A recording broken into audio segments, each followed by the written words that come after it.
farmohub.pk. Assalamualaikum everyone. Today we will talk about Canada, how we can move to Canada and aspire our career as a pharmacist in Canada. Canada के बारे में ये बात है कि least explored country है bye pharmacist. बहुत कम ratio है फार्मासिस्ट की जो मिडिल ईस्ट से प्रेफर करती है कनाडा मूव होने में। क्यों ऐसा है, इसको हम इस वीडियो में डिस्कस कर रहे होंगे। क्या अपॉर्चुनिटीज़ है हमारे पास कनाडा में, क्या जो है चैलेंजेस आते हैं, we will be discussing these things. First of all अगर ओवरव्यू में देखें हम, तो जिस तरह पाकिस्तान में फार्मेसी काउंसिल है, इस तरह कनाडा में बोर्ड होता है। जिस तरह अमेरिका में था ना बोर्ड, कौन सा बोर्ड था, NABP, national association board of pharmacist. इसी तरह कनाडा में PBEC है। PBEC क्या है, फार्मेसी एग्जामिनेशन बोर्ड, ठीक है, कनाडा। अब ये है कि ये जो बोर्ड है ये सब कुछ गवर्न करता है, टेस्ट भी यही लेगा, सब कुछ यही करेगा। और ये एक अच्छी बात इस तरह से है कि सब कुछ इन्हीं की अपनी वेबसाइट पे अवेलेबल होता है।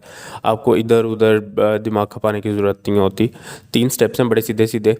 पहला स्टेप में आइल्स है, वो तो आपने करना ही करना है अगर कनाडा जाना है। कनाडा के बारे में यह है कि आपको आइल्स में अच्छा स्कोर चाहिए। मिनिमम जो है, मिनिमम वो 6.5 है इन ईच, यानी कि स्पीकिंग और राइटिंग वगैरह सब चीज़ों में। लेकिन 7+ हो तो आप सेफर साइड पे होते हो।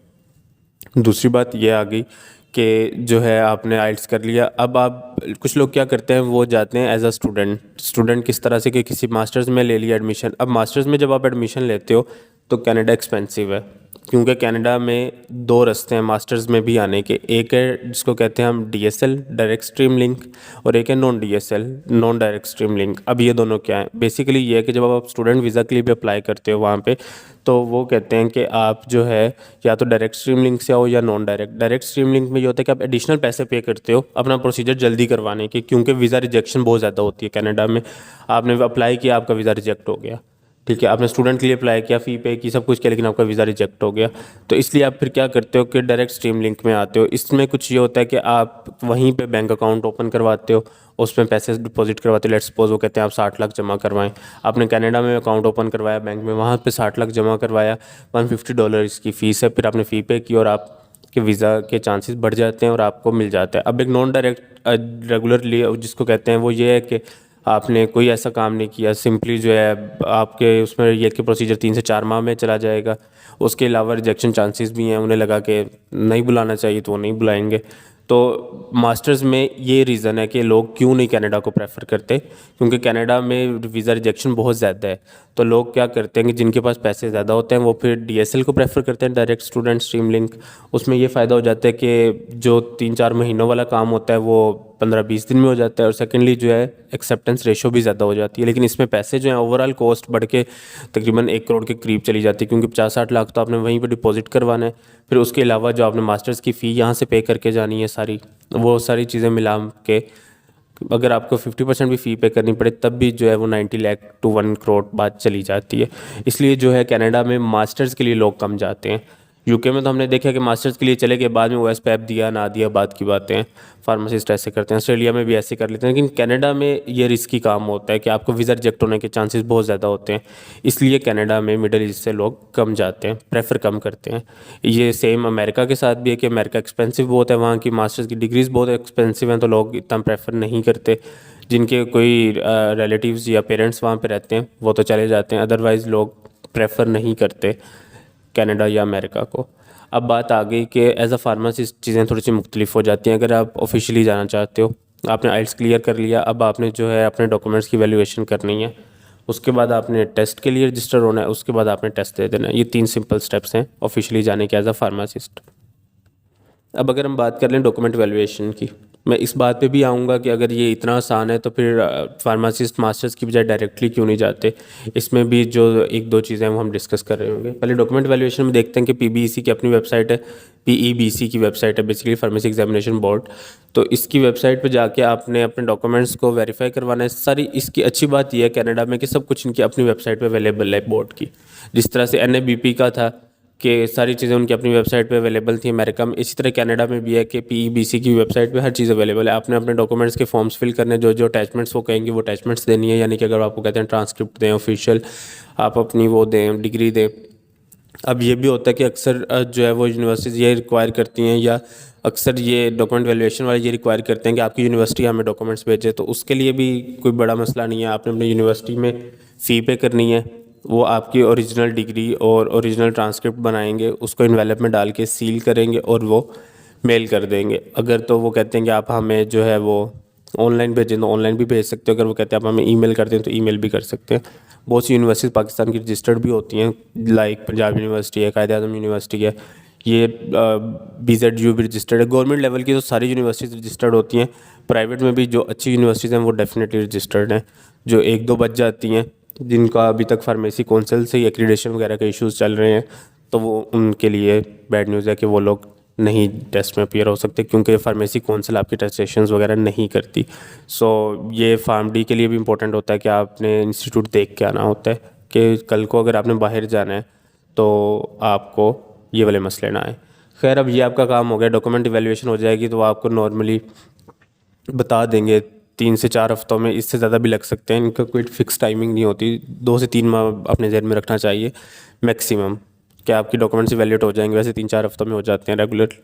जब डॉक्यूमेंट्स आपके इवैल्यूएट हो गए, डॉक्यूमेंट्स आपके ओके हैं, तब आपने क्या करना है, अप्लाई कर देना है इसके लिए, टेस्ट के लिए। जब आप टेस्ट के लिए रजिस्टर होंगे, सब कुछ इनकी वेबसाइट पे अवेलेबल है, आपने अपने क्रेडेंशियल्स फिल करने हैं, टेस्ट की डेट वगैरह आ जाएगी, आपने रजिस्टर करवा लिया। इसके बाद आपने वीज़े के लिए अप्लाई करना होता है मिनिस्ट्री ऑफ होम अफेयर्स में, ठीक है। वहाँ पे आपने वीज़े के लिए अप्लाई करना है, वहाँ पे आपने दिखाना है कि ये मुझे जो है टेस्ट के लिए आना है, मैं टेस्ट के लिए आना चाह रहा हूँ। फिर आपने पाकिस्तानी एम्बेसी जब आप जाएंगे वीज़ा लगने से पहले, वो आपसे पूछेंगे ठीक है क्यों जाना चाह रहे हैं, टेस्ट देना चाह रहे हैं, ये वो सारी चीज़ें पूछ के फिर आपको वीज़ा इशू हो जाएगा ऑन द ड्यूरेशन के, जो भी आपकी टेस्ट की डेट आएगी उस डेट के अकॉर्डिंगली आपको उतना वीज़ा। सपोज अगर आपका टेस्ट अगले 3 माह में है तो आपको 4 माह 5 माह का वीज़ा हो जाएगा इशू। इस तरह से ये आपको वो वाली टेंशन लेने की ज़रूरत नहीं है कि डायरेक्ट स्ट्रीम लिंक में जाने की या एक्स्ट्रा पैसे पे करने की, कोई मसला नहीं है। अब आपको आपका वीज़ा इशू हो गया, right, you have your visa in your hand. अब आप कनाडा चले गए हो, अब आपने टेस्ट देना है। टेस्ट के बारे में अगर मैं बात करूं तो यहाँ का कनाडा का जो टेस्ट है ये ज़्यादा बेस कर रहा होता है कैलकुलेशंस पे और डोज एडजस्टमेंट्स पे। डोज एडजस्टमेंट बड़ी सीधी सीधी हैं, 3 ही तरह की तो हैं, बेसिक तो 2 तरह की हैं। एक जो है वो जेरियाटिक पॉपुलेशन है, एक पेडियाट्रिक पॉपुलेशन। जेरियाटिक पॉपुलेशन क्या होती है, जो कि बूढ़े लोग होते हैं। पेडियाट्रिक पॉपुलेशन जो है वो बच्चे हैं, तो आपने वेट के अकॉर्डिंग और इन चीज़ों को देखते हुए डोज एडजस्ट कर देनी होती है। आपने अगर अपने 4th ईयर में बायोफार्म में ये डोजिंग एडजस्टमेंट्स पढ़ी हैं तो आपके लिए मसला ही नहीं है कि आपने 2 तरह की मेजर जो डोज एडजस्टमेंट्स देखी थी, एक रीनल इम्पेयरमेंट के लिए और एक हिपैटिक इम्पेयरमेंट के लिए। तो रीनल इम्पेयरमेंट में भी आपको पता है कि क्या चीज़ें कम होती हैं, क्या चीज़ें बढ़ती हैं, किन को कंट्रोलेबल फैक्टर्स कौन से हैं और किस तरह से क्या क्या फार्मूलाज लगते हैं। अगर तो आपने पढ़ा हुआ है तो वेल एंड गुड, नहीं भी पढ़ा हुआ तो इट्स नेवर टू लेट, आप आज भी शार्जल से स्टार्ट कर सकते हैं। शार्जल की बुक की आगे भी काम आएगी। उसके अलावा जो है यूट्यूब पे भी ये dosing adjustments plenty of videos हैं, आपको ज़्यादा मसला नहीं है। तो रीनल इम्पेयरमेंट में भी इसी तरह ये है कि कितनी GFR पे क्या जो है वो कितनी ड्रग देनी है, कैसे देनी है। इसी तरह बच्चों में कि अगर एंटीबायोटिक देनी है, ऑगमेंटन देनी है, तो बच्चों में किस डोज पे देनी है। तो ये सारी चीज़ें जो हैं आपको आनी चाहिए, क्योंकि कनाडा के टेस्ट में ये चीज़ें इंपॉर्टेंट है। When you are aspiring for clinical pharmacist there, तो ये इन चीज़ों में से काफ़ी पूछा जाता है वहाँ पे। उसके बाद आ गया कि आपका बेसिक फार्माकोलॉजी वही है, लिपनकोट वाली सेम क्लासिफिकेशन, सेम सारी डिजीज़ वही आपने रिपीट करनी है। फार्माकोग्नोजी वही टाइलर और जो ट्रीज एंड इवान से थोड़ी बहुत पढ़नी है, उसके अलावा कोई ख़ास पोर्शन नहीं आता। ज़्यादा पोर्शन ये है फार्माकोलॉजी का आता है और क्लिनिकल का मेजर पोर्शन होता है उसमें। फिर उसके अलावा सुटिक्स में से डोज कैलकुलेशन का पोर्शन आता है। डोज कैलकुलेशन हमने सेकंड प्रोफ में की होती हैं, जिन लोगों ने मिस कर दी हैं या सेकंड प्रोफ में कुछ यूनिवर्सिटीज़ नहीं करवाती, आई डोंट नो क्यों नहीं करवाती, करवाना चाहिए। अगर आपने मिस कर दिए या यूनिवर्सिटी ने नहीं करवाई तो भी कोई बड़ा मसला नहीं है, 1 हफ्ते में आप सीख सकते हो, यूट्यूब आपके पास है। बहुत डोज कैलकुलेशंस पड़ी हुई हैं, आपको सिंपल डोज कैलकुलेशन आनी चाहिए कि डोज कैलकुलेट किस तरह से करते हैं। और ये हमने बार बार भी की हैं, 4th ईयर में भी की हैं जब TPN वगैरह कैलकुलेट किए थे, फाइनल ईयर में भी हैं जब TDM की कैलकुलेशंस की थी, तो थेरेपेटिक डोज मॉनिटरिंग और TPN जो था वो भी हमने किया था। तो इतना मसला नहीं है। आपने अगर फार्म-डी अच्छे से की हुई है तो आप दुनिया का कोई भी टेस्ट क्लियर कर सकते हो। I am very confident on this कि जब आप पास पेपर्स देखेंगे, सैम्पल पेपर्स देखेंगे तो आपको खुद समझ आएंगी चीज़ें कि हाँ मुझे चीज़ें आती हैं। कुछ पोर्शन मेडिसिनल का आता है इसमें जो कि इंपॉर्टेंट है। मेडिसिनल में SAR इंपॉर्टेंट है कि कौन सा ग्रुप लगा है, ग्रुप आइडेंटिफाई करने होते हैं आपने कि ये एसिटाइल ग्रुप है, ये कौन सा ग्रुप लगा हुआ है, इसको अगर मैं चेंज करूँगा तो इसकी क्या एक्टिविटी में डिफरेंस आएगा। इस तरह के कुछ मेडिसिनल के MCQs आते हैं। ओवरऑल पेपर मुश्किल नहीं होता, लेकिन अगर आपने फार्म-डी अच्छे से नहीं की हुई है तो बहुत मुश्किल पेपर होता है। ये एक रीज़न है जो मैंने कहा था मैं बाद में बताऊँगा, वो रीज़न यही है कि टेस्ट मुश्किल होता है कनाडा का। अगर आपने पीछे फार्म-डी अच्छे से प्रिपेयर नहीं की देन इट्स वेरी हेक्टिक कि आप एकदम से कनाडा के टेस्ट क्लियर नहीं कर सकते। अटैम्प्ट्स भी लिमिटेड होती हैं और जो है टेस्ट फ़ौरन क्लियर नहीं होता। इसलिए फार्म-डी पे फोकस बहुत ज़रूरी है। अगर आप स्टूडेंट हैं तो अभी से जो है एक सिंपल रूल है, 2 से 3 सब्जेक्ट हैं जिनको तो आपने मिस करना ही नहीं है। फार्माकोलॉजी वो दौर चला गया कि जब आप कहो कि पास पेपर पढ़ लो और बस किसी तरह पास हो जाओ। पाकिस्तान में फ्यूचर नहीं है अगर पास होना है, और अगर आपको लगता है कि आप सिर्फ पास होके कुछ कर लोगे आगे, तो अब वो दौर नहीं रहा। अब आपको प्रॉपरली ही थोरोली पढ़नी है चीज़ें। क्योंकि कल को जब आप टेस्ट दोगे बाहर के, अल्टीमेटली कब तक नहीं दोगे, पाकिस्तान में भी तो देने हैं। पाकिस्तान में रहते हो तो पीपीएससी नहीं देना, क्या ड्रग इंस्पेक्टर का टेस्ट नहीं देना, टेस्ट तो देने ही देने हैं, बचत तो नहीं है। अगर आप किसी तरह फार्म-डी करके किसी रिटेल फार्मेसी पे बैठ जाओगे तो सारी लाइफ आप 50,000 में नहीं गुजार सकते। आपने स्टेप अप होना है, तो अल्टीमेटली आपको टेस्ट देने हैं। इसके लिए अभी से ये अंडर ग्रेजुएट स्टूडेंट्स के लिए बता रहा हूँ कि ऑफिशियल बुक्स को पढ़ना शुरू करें। मुझे याद पड़ता है कि मैंने 5 साल जो पढ़ा था, सारी ऑफिशियल बुक्स पढ़ी थी। मुझे अभी भी अपने फिंगर टिप्स पे याद है। फार्माकोलॉजी की लिपनकोर्ट थी, शमीम थी, गुडमैन गिलमैन थी, रैंगनडेल थी। ये जो बुक्स थी आपको हर चीज़ पता होनी चाहिए। अगर शमीम है तो कोई हर्ज नहीं है उसमें पढ़ने से। शमीम से आप क्लासिफिकेशन उठा लो, बहुत अच्छी क्लासिफिकेशन लिखी हुई है। उसके अलावा कैटजंग है। अब कैटजंग भी लोग मिनी पढ़ते हैं, वो उनकी अपनी चॉइस है, लेकिन कैटजंग जो बिग कैटजंग है उसमें चीज़ें अच्छी क्लियर लिखी हुई हैं। तो ये आप पर है कि आपने कौन सा पोर्शन कहाँ से पढ़ा है। 5 किताबें पढ़ने का मतलब ये नहीं होता कि आपने एक ही टॉपिक 5 दफ़ा 5 किताबों से पढ़ा है। आपने ये देखना होता है कौन सा टॉपिक इस बुक में ज़्यादा अच्छा लिखा हुआ है। इसी तरह जो है ये सारे आपने, जब आपकी pharmacology most important, then medicinal, और फिर जो है आपकी क्लिनिकल, ये 3 चीज़ें इंपॉर्टेंट हैं अगर आप कनाडा के लिए एस्पायर कर रहे हो। मैंने सिलेबस काफ़ी खोल के बता दिया कि किस किस तरह से क्या क्या चीज़ें आ रही होती हैं। अब जिस तरह फर्स्ट प्रोफ के ऑर्गेनिक में हमने पढ़ी थी रेजोनेंस वगैरह, तो वो भी आपसे 1-2 एमसीक्यूज़ वहाँ से भी आते हैं कि कॉन्जुगेशन और रेजोनेंस और वो इलेक्ट्रोफाइल और न्यूक्लियोफाइल सब्स्टिट्यूशन वगैरह में से भी 1-2 एमसीक्यूज़ आते हैं, और कुछ 1-2 एमसीक्यूज़ आते हैं आपके वहाँ से एनालिटिकल में से। 1-2 से ज़्यादा ही आते हैं, मिनिमम 1-2 बता रहा हूँ मैं, बेस लाइन बता रहा हूँ। एनालिटिकल में से आ जाएंगे, एचपीएलसी की वर्किंग में से आ जाएंगे, हो सकता है टीएलसी की वर्किंग में से आ जाएँ। तो जिसने फार्म-डी अच्छे से की हुई है वो उसके लिए टेस्ट क्रैक करना मुश्किल नहीं है। जब वो तैयारी शुरू करेगा तो इजीली कर लेगा। और अगर आपने नहीं की, स्टिल अब आप करना चाह रहे हो, तब भी कोई बड़ा मसला नहीं है। सीपीआर पकड़ें, 3 माह में आपकी तैयारी हो जाती है फार्म-डी की, क्योंकि कुछ ना कुछ तो पहले पढ़ के पास हुए हो। इसलिए ये मुश्किल चीज़ सिर्फ यही है कि आपने टेस्ट अच्छे से तैयार करना है। फार्म-डी होने के फ़ौरन बाद शुरू कर लें। अगर अभी आप एस्पायर करें, जब तक 6 माह 8 माह में आपका प्रोसीजर कंप्लीट होना है, तब तक आप तैयारी कर सकते हैं। सो आगे चलते हैं कि आपने टेस्ट क्वालिफाई कर लिया, अब क्या होगा।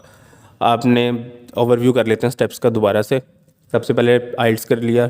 आइल्स में बताया मैंने 6.5 बैंड ज़रूरी हैं। उसके बाद आपने क्या किया कि अपने डॉक्यूमेंट्स वैल्यूएट करवा लिए। डॉक्यूमेंट्स वैल्यूएट करवाने के बाद टेस्ट के लिए रजिस्टर हो गए, वीज़ा आ गया, कनाडा चले गए, टेस्ट दे लिया, टेस्ट पास हो गया। अब क्या होगा, अब आपका वीज़ा एक्सटेंड हो जाएगा। आप वहाँ पे इंटर्नशिप ढूंढोगे, आपको इंटर्नशिप इजीली मिल जाती है। जब आपका टेस्ट क्लियर हो गया तो कनाडा में ये बहुत अच्छी बात है कि टेस्ट क्लियर होने के बाद इंटर्नशिप करनी है। लाइक अगर हम बात करें यूके की, तो वहाँ पे ऐसे है कि आपने OSPAP के बाद इंटर्नशिप करनी है या मास्टर्स करने के बाद इंटर्नशिप करनी है, फिर आपने टेस्ट देना है। इधर ऐसा नहीं, इधर आपने टेस्ट दे लिया तो बस अब आपने इंटर्नशिप करनी है। आपको इंटर्नशिप मिल जाएगी, इजीली मिल जाएगी। तो आपने इंटर्नशिप कर लेनी है, 1000 आवर्स की है। अब ये बनते हैं कोई 7 से 8 माह, ऑलमोस्ट 7 to 8 मंथ्स बनते हैं। लेकिन अगर कहीं पे वर्किंग आवर्स कम है या वर्किंग आवर्स कम देना चाहते हो तो आपको 10 to 11 मंथ्स की भी इंटर्नशिप लग सकती है। इसमें यह है कि आपके अपने एक्सपेंसेस पूरे हो जाएंगे। आप कुछ सेव नहीं कर सकते ज़्यादा, लेकिन आपके अपने expenses, you can meet your own expenses, इस तरह से है। अच्छा, अब इसके बाद अगर हम बात करें कि आपने टेस्ट क्लियर कर लिया, इंटर्नशिप भी कर ली, तब आप वहाँ पे as the regular pharmacist clear हो जाएंगे। उसके बाद आप क्लिनिकल में चाहें तो क्लिनिकल सेटअप में, हॉस्पिटल हेल्थ केयर में जा सकते हैं। अगर आप चाहें तो कम्युनिटी फार्मेसी भी, वहाँ पे बहुत वेल इस्टेब्लिश्ड कम्युनिटी फार्मेसीज हैं कनाडा में, as compared to other countries. Even UK से भी ज़्यादा वेल इस्टेब्लिश्ड कम्युनिटी फार्मेसी और हॉस्पिटल फार्मेसी है। तो अगर हम इसके स्कोप की बात करते हैं कनाडा में, तो स्कोप एज एन इंटर्नी तो आपको $20 पर आवर ही मिल रहा होगा, क्योंकि आप इंटर्नशिप पे हो। और ये भी इनफ है, आपको आपके अपने खर्चों के लिए इनफ है। ये तो ऑफिशियल है। आप लेट्स सपोज आप 6 घंटे काम कर रहे हो, बाकी के दिन में आप क्या कर रहे हो किसी को फ़र्क नहीं पड़ता। आप कोई और जॉब करना चाहते हो, आप और जॉब कर लो। आप कहीं पे, यहीं पे आप डबल शिफ्ट करना चाह रहे हो, डबल शिफ्ट कर लो, dates totally up to you. ये बेस लाइन है, तो इतने में भी आपका गुजारा हो जाएगा। लेकिन अगर आप सेविंग भी करना चाहते हो तो आप और जॉब या डबल शिफ्ट भी कर सकते हो। आप मल्टीपल फार्मेसीज पे भी जॉब कर सकते हो। अब अगर रेगुलर फार्मासिस्ट की बात करें तो $40 पर आवर जो है, it's a very reasonable amount. $40 आज पाकिस्तान में, आज के दौर में, इस टाइम पर $280 to 290 पे जाके फॉल कर रहा है, मे बी इससे ज़्यादा हो गया हो। तो अगर ऑन द सेफर साइड 280 भी लगाते हैं हम लोग, तब भी इट्स अ हेक्टिक अमाउंट के, एक अच्छी खासी अमाउंट आप वहाँ पे अर्न कर रहे हो एज अ फार्मासिस्ट। तो डैट इज़ वाई लोग जो है वो अट्रैक्ट होते हैं कनाडा की तरफ, लेकिन टेस्ट वगैरह सारी चीज़ें देख के भाग जाते हैं। और प्रोसीजर्स जो हैं वो थोड़े से रिजेक्शन रेशो ज़्यादा है, तो उस वजह से भी भागते हैं। लेकिन मुश्किल नहीं है, वंस यू एस्पायर फिर कोई मसला नहीं है। जब आपका टेस्ट क्लियर हो जाएगा कनाडा में, तब कोई मुश्किल काम नहीं है। अगर आप मास्टर्स के लिए जा रहे हो, 1 करोड़ रुपया लगा के जा रहे हो, तो किसी की भी प्रेफरेंस नहीं होती।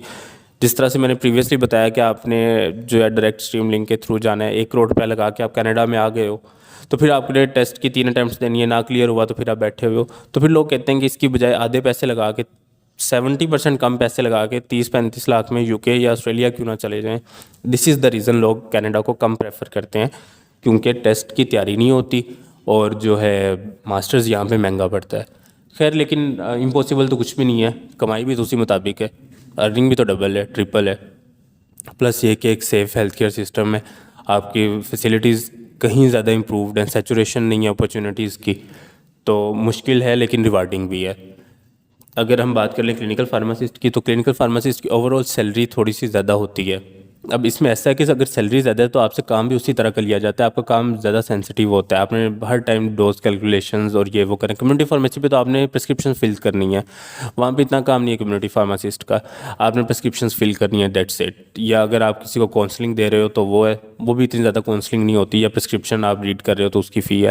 लेकिन जब आप क्लिनिकल फार्मासिस्ट होते हो तो आप प्रॉपर डोजिंग को मेंटेन कर रहे होते हो, इन पेशेंट्स की, आउटडोर पेशेंट्स की, आपकी नाइट शिफ्ट्स होती हैं, मॉर्निंग शिफ्ट्स होती हैं, सब कुछ आपका वही हेल्थ केयर सेटअप होता है। इसलिए आप जब काम थोड़ा ज़्यादा कर रहे हो तो आपको पे आउट भी थोड़ा ज़्यादा होता है, काम ज़्यादा तो रिवार्ड भी ज़्यादा। इसके बाद जो है इंडस्ट्रियल फार्मासिस्ट है। इंडस्ट्रियल फार्मासिस्ट किसी की भी प्रेफरेंस नहीं होती, पाकिस्तान में भी कोई ख़ास प्रेफरेंस नहीं होती। बहुत कम ऐसा होता है कि लोग जो है इंडस्ट्री फार्मेसी को एक्सेप्ट करें। उसकी रीज़न ये है कि इंडस्ट्री में सैलरीज़ कम होती हैं एज़ कम्पेयर टू अदर्स। उसकी रीज़न ये है कि इंडस्ट्री में फार्मासिस्ट का काम थोड़ा कम है, क्योंकि अब ऑटोमेटिक काम हो चुका हुआ है, तो इसलिए फार्मासिस्ट का उस लेवल पे काम नहीं है। तो फार्मासिस्ट को फैसिलिटेट भी उसी मुताबिक किया जाता है। फिर इंडस्ट्रीज़ में पूरी इंडस्ट्री फार्मासिस्ट की बेस पे चल रही होती है, लेकिन इनिशियली आपकी सैलरीज़ कम होती हैं। जब आप एक अच्छी पोजीशन पे, मैनेजर पोजीशन पे या असिस्टेंट मैनेजर या ड्यूटी मैनेजर पोजीशन पे पहुंच जाते हो, तब आपकी सैलरीज़ कंपैरेटिवली बहुत अच्छी हो जाती है इंडस्ट्री में भी। लेकिन क्योंकि फ्रेश स्टार्ट बहुत कम होता है, पाकिस्तान में ही देख लो, फ्रेश स्टार्ट क्या है, कुछ भी नहीं है इंडस्ट्री में। इसलिए जो है लोग इंडस्ट्री से भागते हैं, क्योंकि उन्हें 1 से 2 साल बहुत माइनर सैलरी पे काम करना पड़ता है, unless and until they are promoted. इसलिए यही सेम पूरी दुनिया में ही है, इंडस्ट्री फार्मेसी को कम लोग प्रेफर करते हैं। उसके बाद अगर बुक्स की बात करें तो वही है, CPR है। उसके अलावा ये एप्लेटन एंड लैंज भी बहुत अच्छी बुक है फार्मेसी की, ये इधर ज़्यादा यूज़ होती है। उसके अलावा जो है बाकी सारी वही चीज़ें जो मैंने पहले बता दी आपको, calculations, drug interactions, biomedical science practices वगैरह।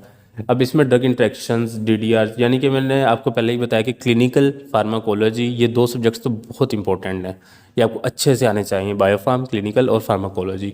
उसके अलावा मेडिसिनल जो है उसका स्मॉल पोर्शन आता है, ऑर्गेनिक का भी स्मॉल पोर्शन आता है, एनालिटिकल का भी स्मॉल पोर्शन आता है, लेकिन मेजर पोर्शन इन्हीं चीज़ों का आता है। क्यों? क्योंकि वहाँ पे क्लिनिकल फार्मासिस्ट का स्कोप ज़्यादा है और वो आपको एज अ क्लिनिकल फार्मासिस्ट ही लेना चाहते हैं।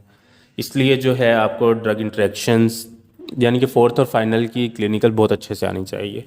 सो if you have any question regarding Canada, तो you can definitely ask. Thank you for watching. For any queries, join us on our social media sites.